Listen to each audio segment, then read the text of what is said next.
برطانیہ کی مثال میں پیش کرتا ہوں۔ پوائنٹ سسٹم ہے۔ ڈرائیونگ کے دوران فون استعمال کرنے پہ 6 پوائنٹس کا جرمانہ، اوور سپیڈنگ پہ 3 سے 6 پوائنٹس تک کا جرمانہ، اور اگر 12 پوائنٹس ہو جائیں تو ڈرائیونگ لائسنس کچھ عرصہ کے لیے سسپینڈ کر دیا جاتا ہے، اور اگر بار بار یہ 12 پوائنٹس بنے تو پھر ڈرائیونگ لائسنس کو کینسل بھی کر دیا جاتا ہے۔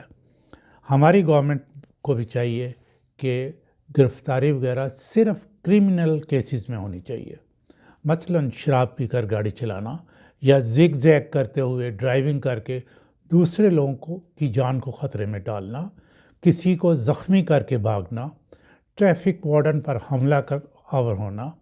اگر ٹریفک وارڈن بدتمیزی کرے یا پہلے حملہ آور ہو تو پھر ڈرائیور پر کرمنل کیس بنانے کے بجائے وارڈنز کو نوکری سے چھٹی کر دینی چاہیے، برخاست کر دینا چاہیے۔